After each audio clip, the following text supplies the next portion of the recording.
मैं Hemant Kumar army classes में आप सभी छात्रों का स्वागत करता हूं। आज मैं आपके सामने सम बहुभुज से रिलेटेड अंतिम टाइप बतलाने जा रहा हूं, जिसमें मैं आपको सिखाऊंगा कि विकर्णों की संख्या कैसे ज्ञात किया जाए, और जब विकर्णों की संख्या दी हुई रहे तो बहुभुज के भुजाओं की संख्या कैसे ज्ञात किया जाए। ध्यान से देखिएगा, कह रहा है कि एक समपंचभुज के विकर्णों की कुल संख्या ज्ञात करें। समपंचभुज तो n का मान कितना दे दिया, 5, और विकर्णों की कुल संख्या पूछ रहा है। तो हमें फार्मूला क्या पता है मेरे प्यारे छात्रों, विकर्णों की संख्या। तो विकर्णों की संख्या बराबर n into n minus 3/2। n के जगह पे हम पुट करेंगे 5 और 5 माइनस 3/2। n के जगह पर हम पुट करेंगे 5, 5 में 3 गया 2/2, 2 से 2 कैंसिल और हमें विकर्णों की संख्या मिल गया 5। तो इस तरह के प्रश्न में हमें ध्यान यह रखना है कि n का मान कितना दिए हुए हैं। जब हमें n का मान पता चल जाए तो आसानी से हम n इंटू n माइनस 3/2 के सूत्र के माध्यम से विकर्णों की संख्या आसानी से ज्ञात कर सकते हैं। अब हम दूसरे प्रश्न की ओर आएंगे। कह रहा है कि एक षटभुज में कितने विकर्ण खींचे जा सकते हैं। हमें बारीकी से समझना है। पहला प्रश्न पूछ रहा है समपंचभुज, दूसरा प्रश्न पूछ रहा है षटभुज। तो हाँ, सम बहुभुज में पूछे या बहुभुज में पूछे, विकर्णों की संख्या के फॉर्मूला में कोई परिवर्तन नहीं होता है, कोई परिवर्तन नहीं होता है। तो दूसरा प्रश्न की ओर आते हैं। एक सम षटभुज में कितने विकर्ण खींचे जा सकते हैं। एक षटभुज तो n का मान दे दिया 6, हमसे विकर्णों की संख्या पूछ रहा है। तो इसका फार्मूला क्या होता है, n into n minus 3/2। n के जगह पर हमने 6 रखा, 6 माइनस 3/2। इसे हल करेंगे तो 2 तिहाई 6, 3 गुने 6 में से 3 गया 3 बराबर 9। यानी एक षटभुज में विकर्णों की संख्या कितनी खींची जा सकती है, 9। अब हम तीसरे प्रश्न की ओर आते हैं। कह रहा है कि एक अष्टभुज में कितने विकर्ण खींचे जा सकते हैं। एक अष्टभुज यानी n का मान दिए हुए है 8 और हमसे पूछ रहा है विकर्णों की संख्या। तो इसका फॉर्मूला क्या पता है, n into n minus 3/2। n के जगह पर हम रखेंगे 8, 8 माइनस 3/2, तो 2 चौका 8, तो 4 गुना 8 में 3 जाए 5, 5 चौका 20।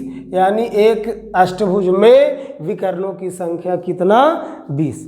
अब मैं आपको जब इसमें समपंचभुज था, षष्ठभुज था, अष्टभुज था, तो आपसे विकर्णों की संख्या के बारे में पूछा।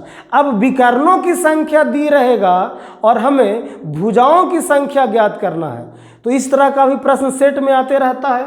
गौर करेंगे, एक बहुभुज में 27 विकर्ण है मेरे प्यारे छात्रों। इसमें विकर्णों की संख्या दे दिया और हमसे भुजाओं की संख्या पूछ रहा है। तो इसका फॉर्मूला क्या होता है, विकर्णों की संख्या बराबर हम जानते हैं n इंटू n माइनस 3/2। हम विकर्णों की संख्या के जगह पर रखेंगे 27 बराबर n इंटू n माइनस 3/2। अब हम इसे गुना करेंगे तो 27 दूना 54, n इंटू n माइनस 3/2। अब इसे हम सीधा कर लेते हैं, n इंटू n माइनस 3 बराबर 54। मेरे प्यारे छात्रों, अब हम थोड़ा सा इस जगह पे आने के बाद सावधानी बरतेंगे। सावधानी क्या बरतेंगे कि इस तरह के प्रश्न को हम गुना करके कभी भी क्वाड्रेटिक इक्वेशन में नहीं ले जाएंगे। जैसे ही हम इसे क्वाड्रेटिक इक्वेशन में ले जाएंगे, हमारे लिए समस्या उत्पन्न करेगा और काफ़ी ज़्यादा आपका समय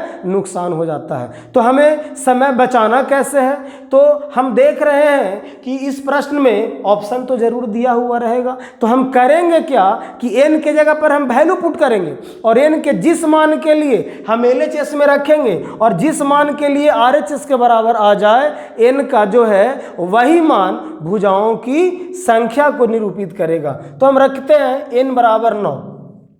n बराबर 9 रखने पर, जैसे ही हमने n बराबर 9 रखा तो LHS LHS आपका क्या हो गया, n के जगह पर 9 और 9 माइनस 3 तो 9 और 9 में से 3 गया 6 बराबर 54, यानी LHS में रखे और RHS आ गया। तो जैसे ही n के जगह पर हमने 9 रखा तो 54 आ गया। अतः हम कह सकते हैं कि भुजाओं की संख्या यानी n बराबर कितना, 9। अगर हम इसे हल करते, क्वाड्रेटिक इक्वेशन तोड़ते तो काफ़ी समय मरता और लास्ट में आपका वही परिणाम आता। इसलिए इस तरह के प्रश्न को बनाने के लिए हम लोग डायरेक्ट जो है n के जगह पर ऑप्शन पुट करेंगे। अभ्यास के लिए एक प्रश्न और बनाते हैं। कह रहा है कि एक समबाहुभुज में 20 विकर्ण है, इसमें विकर्णों की संख्या दे दिया 20, तो कह रहा है इसकी भुजाओं की संख्या ज्ञात करें। तो विकर्णों की संख्या बराबर n into n minus 3/2, n into n minus 3/2। अब विकर्णों की संख्या दे दिया 20, तो यहाँ पे लिखेंगे हम 20 n इंटू n माइनस 3/2। हम तिरछा तिरछी गुना करेंगे, 20 दूनी 40, n इंटू n माइनस 3, इसे हम सोझा करते हैं, n इंटू n माइनस 3 बराबर 40। अब क्या करेंगे, हमें गुना से बचना है, क्वाड्रेटिक इक्वेशन से बचना है। तो बचने का सरल उपाय क्या है मेरे प्यारे छात्रों, हम n की जगह पर वैल्यू पुट करेंगे। ऑप्शन कह रहा है कि n की जगह पर 5, मन ही मन रखते हैं। अगर हमने 5 रखा तो 5 में से 3 गया 2, तो 5 दूनी 10, आना चाहिए कितना, 40। यह वैल्यू आपका सूट नहीं किया। हम n की जगह पर 8 रखते हैं, तो जब हमने n की जगह पर 8 रखा तो क्या आया, LHS। तो LHS में हमने रखा n के जगह पर 8, तो 8 माइनस 3, 8 गुने 8 में से 3 गया 5, 8 पचे 40, हमें क्या मिल गया, 40 जो RHS में है। तो 40 कब आया, जब हम n के जगह पर 8 रखे तब, यानी इस बहुभुज में भुजाओं की संख्या यानी n का मान कितना, 8। मेरे प्यारे छात्रों, मुझे विश्वास है कि आपको विकर्णों की संख्या अगर पूछे और n का मान ज्ञात हो तो आसानी से विकर्णों की संख्या ज्ञात किया जा सकता है, और यदि विकर्णों की संख्या ज्ञात हो तो आसानी से भुजाओं की संख्या ज्ञात किया जा सकता है। तो इसमें हम किस फार्मूला का प्रयोग किए, n इंटू n माइनस 3/2। इस फार्मूला की सहायता से हम विकर्णों की संख्या ज्ञात कर सकते हैं। तो मेरे प्यारे छात्रों, मुझे आशा ही नहीं पूर्ण विश्वास है कि विकर्णों की संख्या अगर दिए हुए रहे तो भुजाओं की संख्या निकालना हो तो आप आसानी से ज्ञात कर सकते हैं। भुजाओं की संख्या दिए हुए रहे और विकर्णों की संख्या निकालना हो तो आसानी से ज्ञात कर सकते हैं। अगर मेरा यह वीडियो आपको पसंद आया हो, अच्छा लगा हो, तो इसे लाइक करें, सब्सक्राइब करें, शेयर ज़रूर करें, बेल आइकन दबाएं। और मैं हेमंत कुमार आप सभी छात्रों का स्वागत करता हूं। जय हिंद, जय भारत।